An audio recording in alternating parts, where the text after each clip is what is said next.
Coucou les petits loulous, j'espère que vous allez tous très bien. On se retrouve aujourd'hui pour une nouvelle histoire. Cric crac, mon histoire commence. Le loup qui voulait être un super-héros.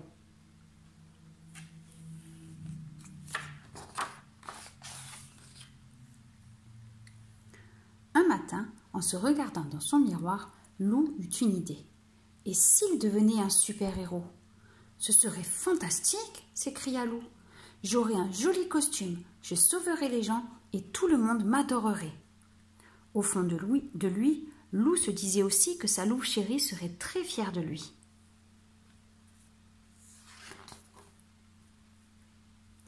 Pour devenir un super-héros, il faut un super nom. Comment vais-je m'appeler? Spider-Loup? Non, je déteste les araignées. Bat-Loup? Super-Loup? Trop banal. Je sais, moi je serai super extra fabuleux. Pour devenir un super-héros, il faut un super costume. Loup alla frapper chez Demoiselle Yeti. C'était une couturière hors pair.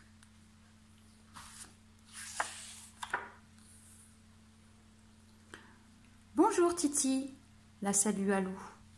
Peux-tu me fabriquer un costume de super-héros, s'il te plaît? Toi? Un super-héros? Le taquina Demoiselle Yeti. Et quels sont tes super-pouvoirs? Loup réfléchit un moment, puis il répondit. Je ferai tellement rire les méchants qu'ils ne pourront plus se battre et je les vaincrai facilement. Demoiselle Yeti rigola si fort que la maison manqua s'écrouler. Un peu inquiet, Loup se dit qu'il devait apprendre à contrôler son super-pouvoir pour ne mettre personne en danger.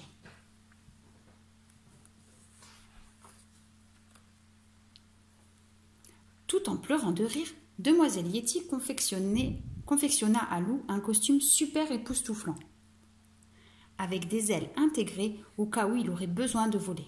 « Avec toi, on ne sait jamais, » dit-elle. Avec son masque et sa cape assortie, Loup était vraiment super beau.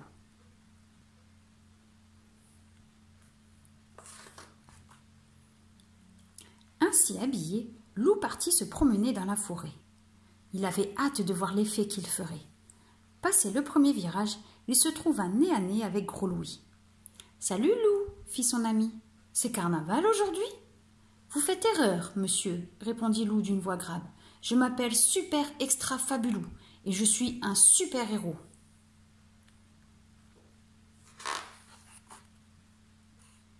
Oh, pardonnez-moi, s'exclama Gros Louis. Mais alors, si vous êtes un super-héros, vous devez être super fort. »« En effet, répondit Loup en bombant le torse. Dans ce cas, pourriez-vous m'aider à ranger ce tas de bois?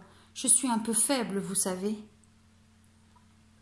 Loup trouva que Gros Louis exagérait, mais il accomplit cette première mission avec succès.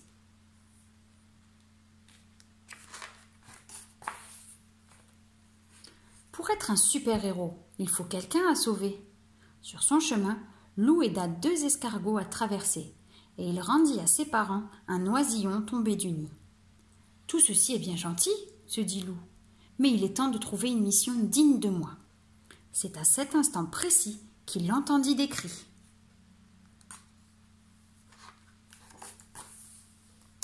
Sans perdre un instant, Loup fonça entre les arbres et déboucha près de la rivière. Louve et ses amis jouaient à la balle dans l'eau. « À moi, à moi !» criait Louve. Ni une ni deux, Loup plongea et traîna sa louve chérie jusqu'au rivage. « Qu'est-ce qui te prend, Loup ?» hurla-t-elle en recrachant de l'eau. « On s'amusait, c'est tout !»« Désolée, fit Loup. Je pensais que tu te noyais. »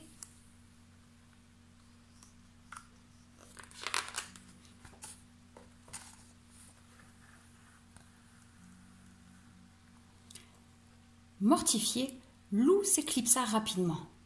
Ce n'était pas comme cela que Louve allait être épaté. Il devait se rattraper et faire un coup d'éclat. Oui, mais quoi? Levant les yeux vers le ciel, Loup aperçut alors Joshua. Le pauvre, il était coincé tout en haut d'un arbre. « Tiens bon, Joshua, j'arrive !» lui cria Loup.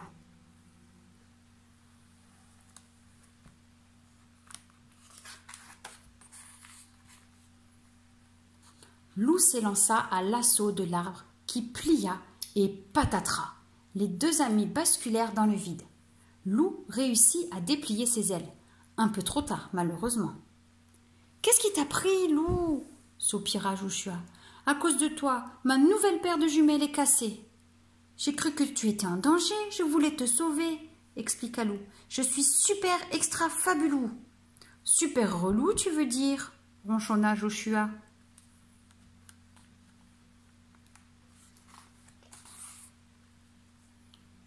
Museau bas, Lou se traîna jusqu'à la rivière. Il en avait assez de jouer les super-héros. C'était un vrai fiasco. Près de l'eau, la barque de Gros Louis se balançait doucement. Lou se glissa à l'intérieur et il s'endormit aussitôt. Bien mal lui en prit. Pendant qu'il dormit, le vent se leva et entraîna le petit bateau mal attaché dans le courant.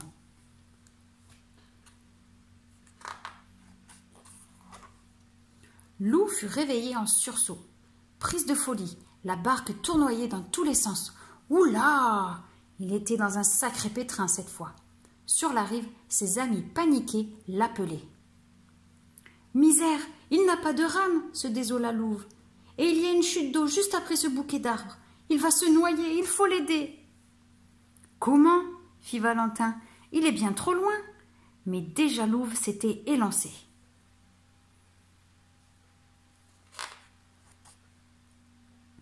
Rapide comme l'éclair, Louve fila le long de la rive. Avec agilité, elle escalada un arbre et attendit que l'embarcation passe au-dessous. Elle se laissa tomber et atterrit sur Lou. « Mais que fais-tu ici ?» cria Lou ébahi. « Je viens te sauver, voyons !» hurla Louve. « Allez, ramons chacun d'un côté. »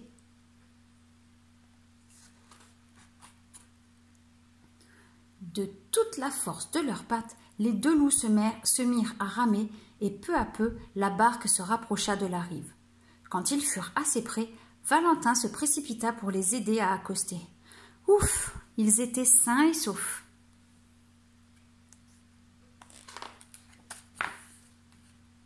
Tout penaud, Lou prit la patte de Louve. « Merci, Louve, tu m'as sauvé, » murmura-t-il. « Moi qui voulais être ton super-héros, c'est raté. »« Tu es mon héros à moi, c'est déjà bien assez, » répondit Louve.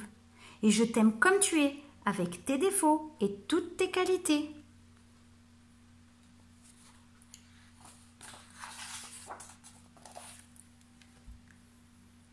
Cric-crac, mon histoire est terminée.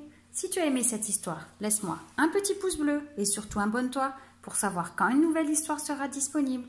Allez, à bientôt les petits loulous, bye bye.